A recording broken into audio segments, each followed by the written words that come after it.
Good afternoon, Ohio State fans, college fans around the country.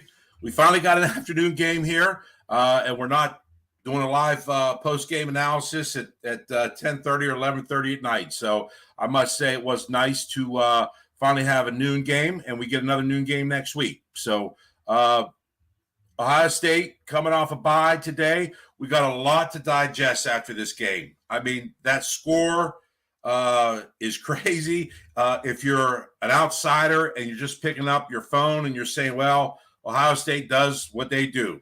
They scored 54 points today and blew out Iowa. Well, how they got there was a little crazy. It was a little bit bumpy early on, but obviously there's a lot of good things that still came out of this game today, and we're going to try to touch base on everything. Anybody's joining me for the first time, you guys know how I do this. Or if you haven't known, I like to go down the drive charts, first half stats, second half. I have a segment called Highs and Lows, and we'll discuss those, and we'll preview next week. So obviously, like, share, and subscribe. It does us all well. And obviously, here, join the Discord for Mark Rogers, talk college football all the time. You can sign up at patreon.com. Just search MarkRogersTV. You can leave a donation as well. Those are always greatly appreciated too. So obviously I put my time into this. I can't watch it like most fans do. Got to take notes. So, but let's get right into this. So Ohio State comes in off the bye against an Iowa team that was a little bit reeling, 3-3. Ohio State, I think at kickoff, was a 30-point favorite. And honestly, if I was a betting man today, I would have taken the 30 points. Iowa notoriously plays Ohio State tough. And so I just thought maybe 30 might have been enough. But today it was not. So Ryan Day made some comments this week as well. As you guys know, back in 2017, the last time Ohio State and Iowa played, it was a bushwhacking at Kinnick Stadium. Ohio State had just had a great win against Penn State and went out to Iowa the following week and gave up 55 points to Iowa. And to this day, Ryan Day says that it still leaves a scar on him during that season and that game in itself. So I don't know if Ryan Day took that to heart a little bit today, leaving some of the guys in later than usual, but we will see. So Iowa wins the toss. They decide to take the kickoff. And again, we always talk about Jim Knowles' defense being a defense that likes to really mask what they're trying to do. And what happens? The very first play from scrimmage, Petrus tries to roll out right, and Tanner McAllister jumps right into the lane, and he's got a tailor-made interception right there for Ohio State. And Ohio State takes over, obviously, in great field position. And you're sitting there thinking to yourself, well, this is exactly what you want. Here's our offense. Let's go. Let's score, and let's get this game up and rolling here. But one thing about Iowa, guys, and you'll hear me, I give an unbiased talk here when I go over stuff. I credit the other team. This isn't all about always Ohio State. I will also tell you what Ohio State did poorly if I feel there's something there. But one thing you got to give Iowa is they play some damn good defense. Now, I know you're looking at the score, but they find ways. They have a system. They stick to it, and they don't have great players. They don't have the type of athletes and the 5 stars and the 4 stars that Ohio State has. They just don't. But what they do have on defense is a system, and they stick to it, and they do it very, very well. And they showed, especially in the first half here, Ohio State, guys, listen, again, you've heard me say, we're spoiled fan base. We're spoiled. They get a ball in plus territory like that, it's in the end zone in a few plays. But, hey, give credit to Iowa. Ohio State only gets 3 plays done, and they have to set up for a field goal. Noah Ruggles comes in, and he knocks in a 46-yard field goal, so it's 3-0 Ohio State. So, again, I always say this. You guys hear me say this too a lot. When you get a score, can you get another team to go 3-and-out right out of the gate when you kick back off to them? That's exactly what Ohio State did. Zach Harrison and Tommy Eichenberg had good plays on that next drive. They get Iowa 3 and out, and they punt it back to Ohio State. So here you go. You're sitting there thinking to yourself, hey, this is exactly how we want to do it. Defense is stepping up. And what happens? Ohio State goes on an empty set. C.J. Stroud back there by himself. There's miscommunication on a twist between Donovan Jackson and DeJuan Jones. And the defensive end loops under the defensive tackle, and Stroud gets hit. It's a great play by Iowa. There's a fumble, and the guy that causes the sack picks it up and runs it into the end zone for a touchdown. And before you know it, you're sitting there thinking to yourself, what in the world just happened here? And Iowa on their defense up 7-3. So I always like to say this, as you guys know here too, how do you respond after you go down, or how do you respond after some misfortune happens? Well, this is why I think Ohio State is an elite team, okay? They responded like an elite team does. They didn't flinch. They got the kickoff. They went on a 10-play, 75-yard drive in about almost 5 minutes or so. And it took a few extra plays than probably that's normal for Ohio State. But Maya Williams comes in. He smashes it in from 2 yards out, and they go up 10-7 in the game. Now, Williams had a nice run. Fleming's had a nice catch down the middle as well. So, yeah, this is exactly what you want, a nice response from Ohio State after they go down 7-3. 10-7, go back to Iowa. And Zach Harrison played an absolutely tremendous game today for Ohio State defensively. He gets in with a good sack and a strip. Ohio State with a nice recovery. And right there again, they're right back in plus territory. And again, as fans, and I'm guilty myself, I'm sitting there thinking to yourself, okay, they held us that time. Now let's see what Ohio State. We get another great play here on defense. Let's take it in for 6, and we're off and running. And then you're just looking at thinking, what's the final score going to be at that point?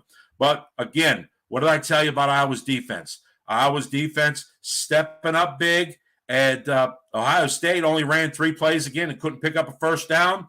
But Noah Ruggles comes back in and kicks a 41-yard field goal to go up 13-7. So, again, you're frustrated, but then again, Ohio State's still getting points off of turnovers, which you do like as well. Back to Iowa. They go 3 and out again, and again, it's an anemic offense. It's unbelievable, and I'm going to talk more about that later. But so they come in to punt, and they also have one of their rugby-style kickers, which obviously likes to go right, just like Jesse Mirko does. And he decides to go ahead and try to pick up a first down. Credit to Ohio State special teams. Caden Curry and I believe might have been Denzel Burke, if I'm not mistaken. I can't remember, but they didn't bail out and take off. They came up with a big stop right there and didn't let that punter pick up that first down. So once again, Ohio State does a great job getting that stop. They're in plus territory again against Iowa, and this time they at least pick up a first down, but they only run 5 plays. They only go 17 yards. Noah Ruggles comes back in, 35-yard field goal at 16-7, and you're feeling somewhat okay, but you're a little bit disappointed at the offense. Now, you got to remember, guys, this offense has been humming since the Notre Dame game, okay? So it's okay to struggle a little bit, and that's what I was hoping would happen a little bit today with Ohio State. It has just been too easy offensively for Ohio State so far. It's been absolutely too easy since the Notre Dame game. So No Ruggles comes in, as I said, 16-7. First quarter ends, and Iowa gets the ball, and they go on a decent drive themselves. They go 10 plays, 44 yards. It was aided by a pass interference call. Kind of a tough call. McAllister did kind of grab his hip a little bit. I mean, with the contact that was going on with some of the Ohio State receivers, you might let it go a little bit. The Iowa receiver kind of sold it too, because as an official, you're looking to see if there's an advantage gain. That's where that penalty comes out. And I think he felt that on that tug on his hip, there was an advantage gained by Ohio State's defense, and that's why the flag was thrown. But again, it was kept on by a pass interference, and Ohio State's able to buck up again defensively. And credit to Iowa, they've got a field goal kicker comes out and bangs a 49-yarder. So it's 16-10 early in the second quarter. And so you're sitting there, you're thinking to yourself, what, just a very bumpy first quarter, part of the second quarter. Ohio State's defense is playing well. The offense is kind of just struggling out of the gate right now, and it's only 16-10. But honestly, I didn't feel any type of pressure on Ohio State at that point. I just felt that they needed to get back into some sort of rhythm, and that was going to come over a period of the game to when they could start get back into the flow offensively. So Ohio State, after that field goal, they end up having to punt the first time. And again, our guy, Jesse Mirko, you got to love him, man. After a first down, Mirko hits a 50-yard punt that puts Iowa on their own 3-yard line. And now here you go as Iowa. You're an anemic offense to begin with. Now you're inside the 5, going against an Ohio State defense, which is really, really being aggressive, and they smell a little bit of blood in the water right now, and they don't feel threatened by it. So with that, they can be aggressive. And what do you want to do? You want to try to get that 3 and out and have to force that team to punt out of their own end zone. And our man again, Zach Harrison, with a knockdown pass deflection on third down, and it forces Iowa to have to kick out of their own end zone. Egbuka with a decent return. Ohio State, great field position again. Okay, great field position again. And once again, though, you got to give credit to Iowa's defense. They're on the plus side of the field, Ohio State, with this high octane offense, and they end up forcing another field goal for Ohio State. And again, credit to Iowa's defense, guys. You got to give them a little bit of credit here. They could have very easily just bowed out and just called it a day, but that's not how they are. They play fundamentally sound football. They played a lot of man-to-man today that was able to get Ohio State on their heels a little bit, especially trying to run the football. So, again, they make a great stop and hold Ohio State. Ruggles comes in, kicks another field goal, and now it's 19-10. So it's 19-10. It's late in the second quarter, and again, I didn't feel any type of issues. Basically, I was just a little disappointed at the offense, how it was going right there. There was just no rhythm, very stagnant. They just weren't hitting plays, and so be it. All right. So after the kick, you got to give credit to Trainum. Great special teams play. He pins Iowa back on about their own 15-yard line, and what happens? Ohio State gets their first pick 6 of the year. I don't know what Petras was doing. I thought his arm might have got hit on the pass. It looked like somebody caught him on his elbow, and he threw it right to Tommy Eichenberg. Eichenberg was able to snatch it right out of the air and go the 12 or 13 yards into the end zone for a touchdown. And Ohio State had its first pick 6 of the year, and it's 26-10, and that's your halftime score at that point. So to review some of the first half stats, just really ugly stuff, to be honest with you guys. Stroud was 10 of 17 for 105 yards. Travion Henderson only 29 yards rushing on 7 carries. Egbuka for 36 yards. He had 3 catches for 36 yards. Marvin Harrison, 3 for 27. Fleming, 1 for 26. That nice catch down the middle on the post during early in the first half. And they held Iowa, the defense, tremendous job. Iowa only had 67 total yards of offense in the first half. Petras, the starting quarterback, was only 6 of 14 for 49 yards with the 2 INTs. And you've got 16 carries for a total of 18 yards in that first half from Iowa. So, again, they're the worst defense in all of FBS football. or the worst offense, I'm sorry, in all of FBS football. They have one of the top 10 defenses in all of FBS football. But again, the offense here with Iowa, putrid, 3 turnovers total in the first half. And again, Ohio State's up 26-10.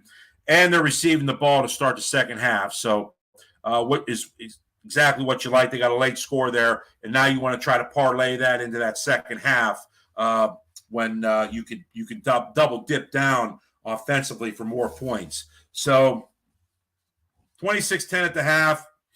Iowa kicks off, and unbelievable to start for Ohio State. Stroud, first play from scrimmage, it's a pick. And he tried to force it in a little bit. You could see from the end zone camera, Egbuka's coming right across, and he just tried to force it in there. And again, guys, you got to give credit.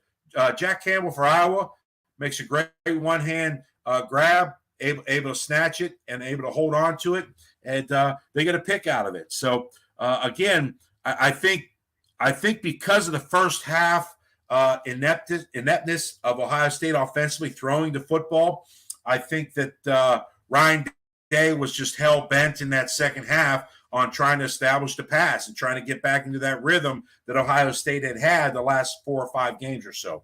So Iowa takes over, and what do? They're like, hey, you know what, Petrus, you're out for the day. Let's go to the other guy here. And what happens? The first snap he takes is a fumble. Doesn't even get it clean under center. It's on the ground, and Ohio State's fortunate enough to get on it. So, again, great job by Ohio State's defense. Poor job by Iowa. But again, Ohio State takes advantage of the turnover and is able to, stymie any type of play from Iowa. So Ohio State finally gets it. What happens? They got to go 3 and out.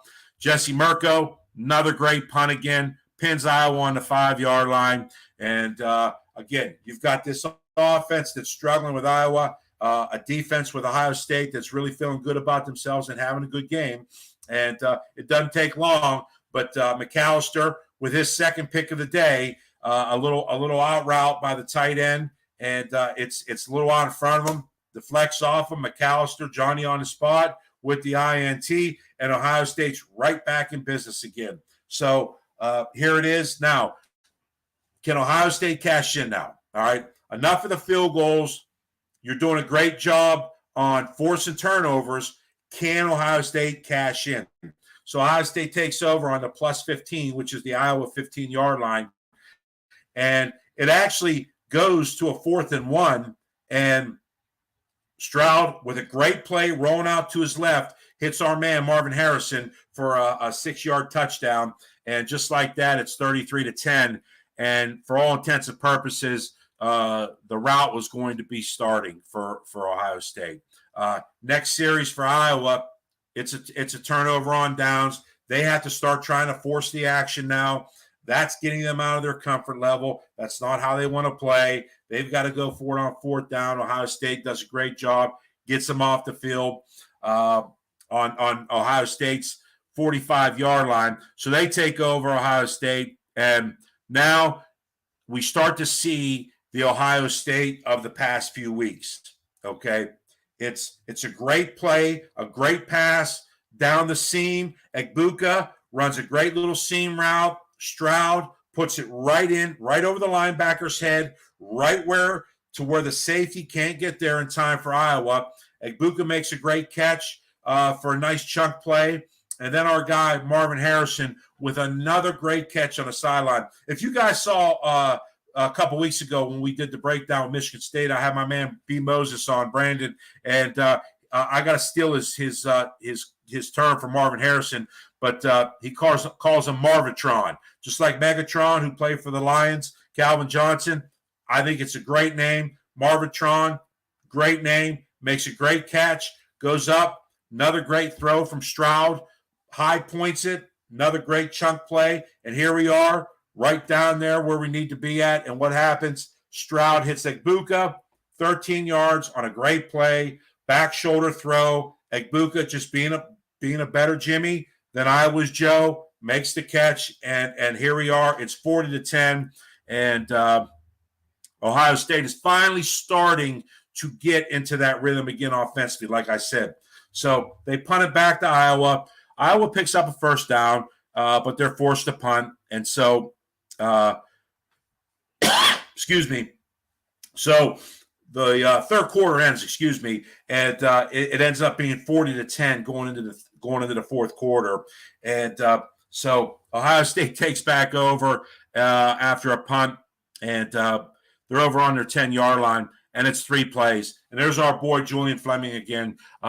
Ohio State finally was able to complete a huge touchdown pass. I know Stroud was trying to force it, but it was a one-on-one play with Fleming. He put it only place Fleming could get it.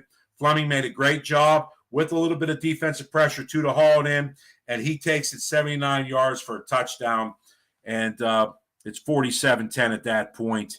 And really, I think Ryan Day really wanted to try to get this offense up and running again, and that's why these guys were still in the game late. Iowa turns it over on downs again. Ohio State takes over on the 40-yard line, and they go 8 plays. And, again, some love. I knew it was coming.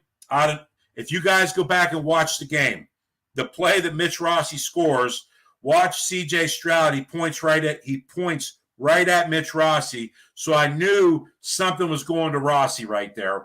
And sure enough, a nice little play fake. Rossi right out into the flat. Run that little arrow right out into the flat. Stroud loops it right up to him. He's able to take it in for the final score of the day.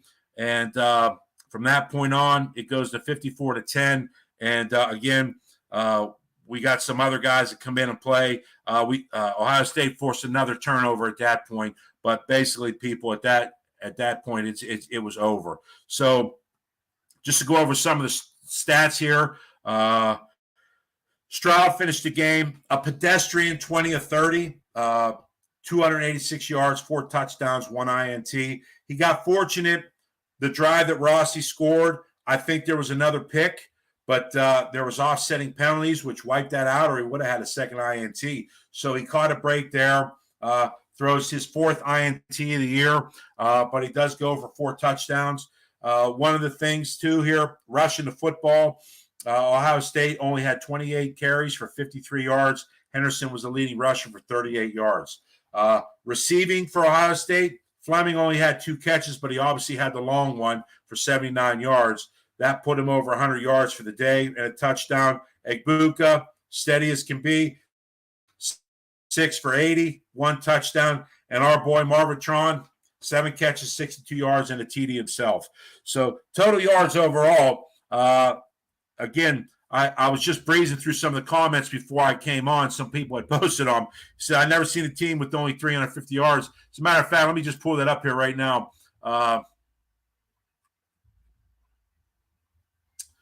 Yeah, right here. Hamas Hira, never seen a team score 50 points with less than 350 yards of total offense. And you're right. I mean, they had 360 total, so you weren't far off. But still, to have 54 points and only 360 yards is pretty crazy right there, okay? It really, really is crazy. So, again, you just try to get out.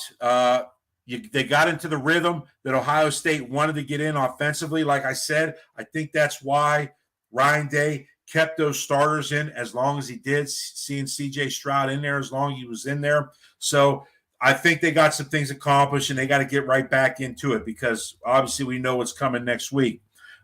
Iowa, unbelievable offensively for them. 11 of 24 passing between both quarterbacks for only 81 yards, 3 INTs. They had 35 carries for 77 yards. Total offense, 158 yards, people. And that's hard to do, man. You're an FBS Power 5 school, and you got 158 total yards. So, yeah, really, really tough offensively for Iowa.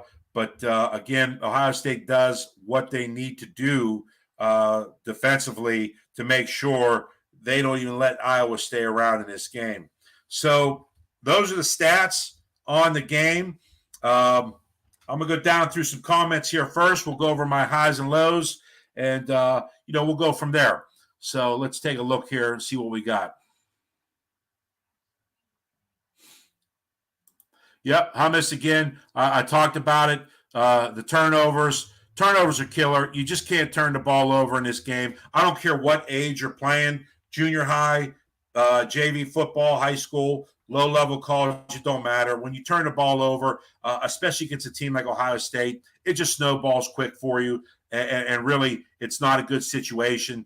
And, they just they eventually take advantage of it. So, Adam with a kind of a snarky comment here, but again, Ohio State's defense today was outstanding. I know they're playing an anemic offense, but hey, you got to give Ohio State some credit. They still got to go out and make the plays. One thing, guys, everyone talks about Ohio State's defense. Well, yeah, they haven't played anybody. Well, guess what, people? Last year they played the same teams, and that defense was ranked 60th in the country. So they still played anemic offenses last year, and right now they're playing those same anemic offenses, and this is how you're supposed to do it if you want to be a great to elite defense. So, you got to give them a little bit of credit here. The defense is playing well against a team that they should have, and that's exactly what they did. I mentioned this already, Troy. Offense was probably a C- first half. I'd probably give it about a B- for the game. A B, you're right around it. D was stout, absolutely. But, they're bad on offense. There's no question about it. But you also got to remember, you got to give Iowa some credit defensively. This game, if Ohio State was in rhythm offensively like they were in the second half, in the first half, you're talking about possibly putting 70 on the board here because of the short fields and the turnovers that Ohio State caused. So you got to give Iowa a little bit of credit on their defense too.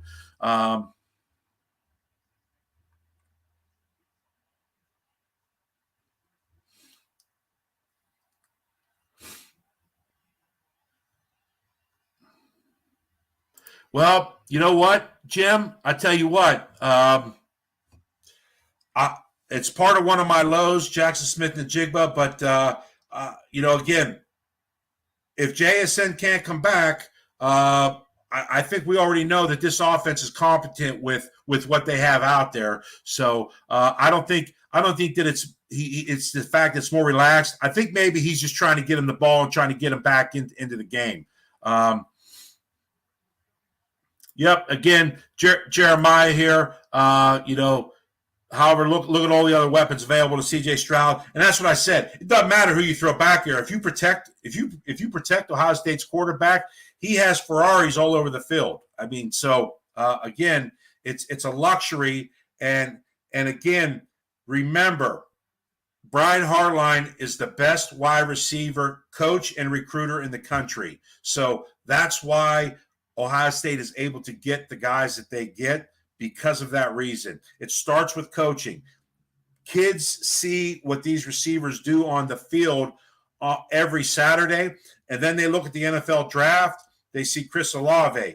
They see Garrett Wilson. They see Jamison Williamson / Alabama, but he was developed at Ohio State. He only played 1 year at Alabama. So those are three guys right there, and that's what guys see, and they can't help but not want to be a part of it. Excuse me. Well, I like this one right here. Ohio State is going to be very happy next week. Penn State got exposed. Guess what? Next week we'll see. We'll see what happens next week. Always Penn State will play Ohio State tough. But then again, you get back into a routine. Guys, you guys that have been here that have seen me talk about this, because I've coached high school and college basketball. I talk about routine. As humans, you get out of that routine and you get a little stagnant sometimes. And again, this off week, they only practiced 3 days prior to to the game week. They were giving off the rest of the week. Guys go home. They go do things. Who knows what they get into? Their mind's away from it, and it takes some time to get things back into where you need to be at, and that's that routine, and that's that just everyday thing that you're used to as a college athlete. So Brian, yeah, thanks for the $5. So I guess that $5 then is if you think Michigan's going to blow out Ohio State, I don't see how you can garner what you just saw today, that Michigan could blow Ohio State out if they play like that. They just scored 54 points against Iowa, and they did it in a variety of ways. I mean, Michigan only scored 24 against Iowa at Iowa, and they had multiple 3-and-outs in the game. It wasn't like they went out there and dominated Iowa just like Ohio State did, okay? Because if you think about it, all right, Iowa was inside the 5 in the last 3 minutes of the game trying to get it to a one-score game. So really, Ohio State never had that type of pressure, but we'll take the $5. And again, if Michigan blows Iowa out or Ohio State out, I'll be back here. I'll certainly come back and eat crow, but we appreciate the $5 for you, my man. Thank you very much. Again, JSN will have to come back next year. JSN isn't coming back next year, people. I just want you to know that right now. JSN is a top draft pick, and anytime you can go in the first round of the NFL draft, you got to go, okay? There's guys that go when they're second-round picks, okay? People need to make business decisions in their life, okay? And that's what you have to think about. They're not thinking about, well, I need to go back to Ohio State again. No, they know, and they have to strike while the iron is hot, and they know what that payday is down the road for them, and it's financial security for the rest of their life. So he's not going to come back next year. We hope whatever happened that it's not serious, but we'll wait and see. Yeah, and I like the response too, Montana. Yeah, Michigan's not good enough offensively to blow Ohio State out. I still want to see McCarthy throw the ball downfield. They just haven't had to do it yet. So, and I don't think at this point that they're going to have to be threatened to do it yet until that last game of the year in November. Lance, Fleming is underrated. I don't think you have to remember something. I don't think Julian Fleming is underrated, okay? 3 years ago when he came out of high school, he was the number 1 ranked high school wide receiver in the country. So it's not that he was underrated. I just think that he has suffered injuries through his first 2.5 years of playing, and he's finally starting to come into his own. He's finally healthy. He's finally finding his groove on where he's at in this offense, and now you're starting to see the fruits of those labors that he has put in, and he's biding his time. It's been tough for him. It's been a hard go for him. He had shoulder injuries, other injuries, just laboring on him. But he is starting to show why he was the number 1 ranked receiver in the country as well in his class. So I don't think that he's underrated. I think he's just starting to get to where he needs to be at in this offense. And that's the crazy part is because those 3 receivers will all be back next year. Egbuka, true sophomore. Marvin Harrison, true sophomore. Fleming is a redshirt sophomore, but he will be back. He's not going to the pros. He technically could go if he wanted to, but he's not going to go. I will say that he will be back next year, and you'll have those 3 studs out there again. Yeah, we talked about this a little bit already. I'm going to mention a little bit more about JSN.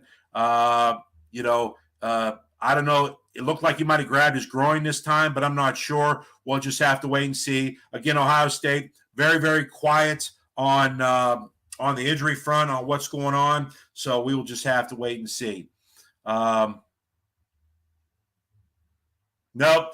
Grizz, one of my buddies lives out in Arizona, is a big Buckeye fan. I went to college with him. He always talks about C.J. Stroud running the football, too, that he doesn't run enough. As you can see, some of those read option plays or those zone read plays, the outside outside strong safety or defensive end or whoever it might have been for Iowa on those short yardage plays were just crashing down. All he had to do is just pull it and go. He'd have that whole outside to himself. So, yeah, we just want to see him maybe be a little bit more open to tucking and going. But, again, what are you going to do? It's his call on the field at that time,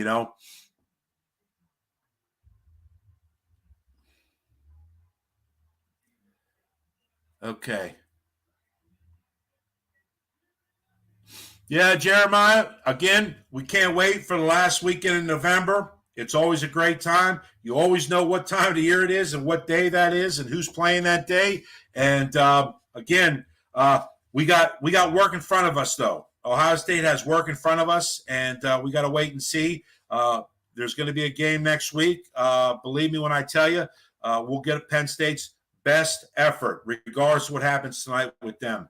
Okay, that's through most of the comments there. So I'm gonna go over my highs and lows for the game today. So I always like to start with the lows because we always like to finish on a high. All right, we always like to have that good thought. All right. The first low of the day goes to the Iowa offense. I mean, hands down, people. I just can't believe that you have a major Division I program that is this anemic offensively in a power conference like the Big Ten. It's just mind-boggling. You've got such a great defensive schematically that your defensive schematics keep you in games, and if you could just get something going offensively, I mean, you're not a 3-4 team. Let's put it to you like that. Your defense plays almost like a 5-1 team. All right, your offense plays like an 0-5 team. That's what it plays like, and it's shameful. I know I already mentioned this. I know Iowa doesn't get 4 and 5 stars like Ohio State does, but there's got to be some low end 4 stars, some skill guys that you got to be able to get out there to make this offense a little bit more effective, because you just can't keep putting the offense or the defense in these situations, and you just try to have them bail you out every game, and it's impossible in this day and age the way offenses are. My second low of the day was Ohio State's red zone offense. You saw that in the first half. Just wasn't crisp. It wasn't in rhythm.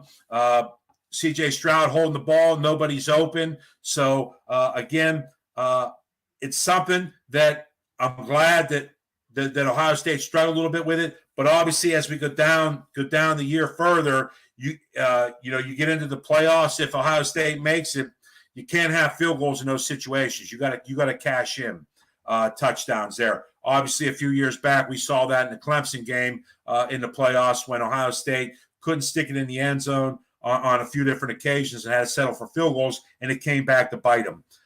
My third low is, again, kind of mentioned already, Jackson Smith-Njigba. Saw him pull up lane on that one route to the outside. When he hobbled off, I don't know if he looked like he grabbed for his groin or what, but again, we'll have to wait and see. You feel sick for this kid because he was really a Biletnikoff candidate, even a Heisman candidate after the year that he had last year. So you hope that this is something that it wasn't the hammy again, but it looked like lower body. So who knows what that could be, people. And but with that said, I think we've shown that even without JSN, this offense is very capable of taking care of business and doing what they have to do to score points. Number 4, the short yardage offense. Wasn't real happy with it today. Now, Ohio State did complete 3 of 3 on 4th downs, but on those 3rd and shorts, Iowa was just crashing both ends, and Ohio State did a poor job today on short yardage offense. Another thing that Ohio State was poor on today, and again, you got to credit Iowa with this. You don't see this. Ohio State was one of the best teams in the country on 3rd down. They were 3 of 13 today on 3rd down. So credit to Iowa. And again, 3 of 13. Those will catch up to you later on in games, in bigger games, when you have that poor of 3rd down conversion rate. So Ohio State was about 70% on the year coming into the game today, But again, remember, guys, give credit to Iowa's defense. And again, another low was running the football as a whole today. Okay, just as a whole. Ohio State only had 28 carries for only 53 yards. Very, very unlike Ohio State football. But again, give credit to Iowa's defense. Now, let's go to the highs. And where do you start out with the highs here? But our Ohio State's defense as a whole today was absolutely fantastic. Only gave up 3 points. The touchdown came on a defensive fumble return, so they only gave up 3 points. They forced 6 turnovers, and they had their first pick 6 on the year. And they held Iowa to 1 of 13 on third down. So say what you want about Ohio State on third down. What's the defense do? Ohio State's defense goes right back out there, and they hold Iowa to 1 of 13 on third down. So great stuff by the defense as a whole. Can't be prouder than that. When you have this anemic of an offense, this is what your defense needs to do to this type of offense when they're that anemic. Again, is Ohio State elite or great defensively? Right now, I think they're flirting. They're flirting. They're right around that great line right now. Can they get to the elite line? Time will tell. Number 2 as a high, Zach Harrison. Zach Harrison finally showed up today again. Tremendous job. Quarterback pressures, sack for a fumble, forced a fumble. Numerous plays today, numerous pressures. Outstanding job by Zach Harrison today. One of the guys that flashed in my eyes. I've been hard on the kid. He was a 5-star player coming out 5 years ago, and 4 years ago, I think it is. He's finally starting to play like it. If we get this type of play out of Zach Harrison, Ohio State's defense will then jump to elite, no question. My third high of the day, Noah Ruggles. Noah Ruggles has not had to kick many field goals all year, okay? He's just been kicking extra points. So there's going to come a time, I can assure you, Noah Ruggles is going to need to step on the field and make a big kick. And today, they weren't chip shots either. He had 1 chip shot from 26 yards, okay? But those other chips, those other shots were all over 40 yards. Those aren't gimmies. They are not gimmies. I love it today. Noah Ruggles got a great chance to step on the field when the game meant something, when it was in doubt, and he knocked those 4 first-half field goals in. So great job by Noah Ruggles. And my next high, you might say, is a low, but I view it as a high. I'm glad Ohio State's offense got challenged today, okay? They needed to be challenged, and I'm glad. And I told some friends at work, I want to see Ohio State's offense get challenged.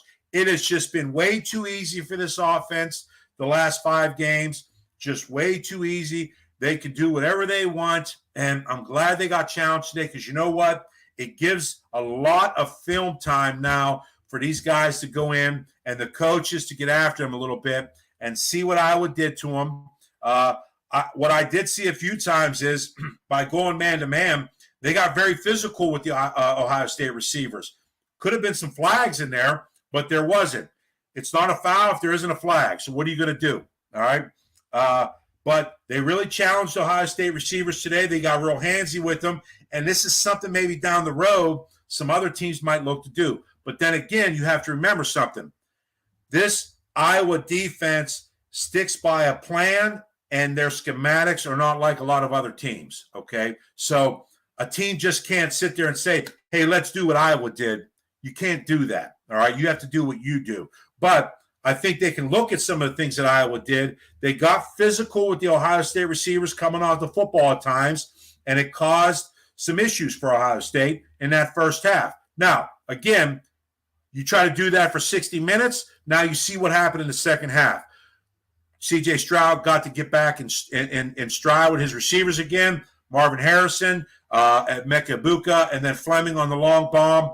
It's just a matter of time before those guys get right back into that rhythm. But then again, like I said, as a high, I like it because they got challenged today, so it gives the Ohio State coaches a chance to get in that film room and really look at some things and look at some wrongs that may have taken place or some plays that they might have missed offensively. So those were my highs. Other than that, guys, that's basically the analysis I have that I like to go through. So let's look to next week now. Okay. We know it's not a whiteout game. The last, I don't know how many years Ohio State has had to play at Penn State, it has been a whiteout game. And going in there, it's a revved up energy place. They get after it up there.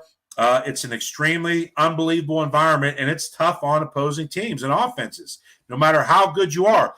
Think back to when Ohio State won the national championship in 2014. It took double overtime that year, and Joey Bosa basically taking the running back and throwing him into Christian Hackenberg's legs for a sack. You're looking at a possible third overtime there. So it doesn't matter when you go up to Penn State, whether it's a noon game or not. Whiteout, definitely tough, but a noon game next week. Penn State looks at Ohio State as their rivals. The way we look at Michigan as our rivals, and same for vice versa. You've got Michigan looking at Ohio State as their rivals. Penn State looks at Ohio State as their rivals. And regardless of what happens tonight, because the game last week against Michigan, they had their manhood taken away from them. I never seen a team get bludgeoned like that on the ground, other than if they were playing an Army or a Navy who runs that wing T, wishbone type offense where you just get gashed on the ground. Penn State was gashed on the ground by another Power 5 school to the tune of over 400 yards, and that's hard to do. That is really, really hard to do. It's something when you go for over 300 yards rushing, but Michigan dropped over 400 yards rushing against Penn State last week. And now you've got a Minnesota team coming in tonight to the whiteout. And so Michigan is a very run-heavy team. I don't know if Tanner Morgan is playing or not. We'll have to wait and see. Minnesota's starting quarterback. They have Ibrahim, the running back. They have a huge offensive line. And I think one of the differences with Penn State right now is, other than Mustafa on the defensive line for Penn State, they're just not big. And Michigan just flat out bullied Penn State last week. And so obviously we'll have to wait and see what happens tonight. I look for Penn State to rebound and get through that game somehow. It could be a very tight game tonight going against Minnesota, but we'll have to wait and see. But next week, I can assure you, as a noon start, Ohio State will have their full attention, okay? And Penn State, is going to bring their A game. They may not win in the end, but I can assure you it will be a dogfight for most of that game next week. So I look for the line to be, depending on what happens tonight, I could see Penn State getting maybe close to 2 touchdowns in that game next week. So that'd be a large line for a Penn State team that could be coming in only with 1 loss. So it would be interesting to see where they set that line at next week. And you always got to worry about the weather too, guys. I've kind of been checking what the weather is going to be like in State College right now. As a week ahead look, there could be the possibility of some rain. Again, that can all change at this point in time in Pennsylvania. So it changes by every 2 days or 3 days. So that's another thing that you have to look out for too, going up there that time of the year. If you get some bad weather in there, then all of a sudden it levels that playing field extremely quickly with a team that loves to throw the ball in Ohio State. So we got to look at that as well down the road to see what that weather may be like as well. So other than that, people, again, appreciate you coming in. Remember, like, share, and subscribe. And remember, always you can go and search Mark Rogers TV on YouTube. Always feel free. Patreon.com, search Mark Rogers TV. It's Talk College Football all the time. I appreciate you guys being here. We'll be on probably the same time next week. It's another nooner start, so I'm thinking around 3:45 again. I'll set the clock to come back on, hopefully after another win. And so to everybody out there, again, remember, like, share, subscribe. If you like what I'm doing, feel free to go ahead and offer a donation. And we will see you all next week. Have a great rest of your weekend, and go Bucks.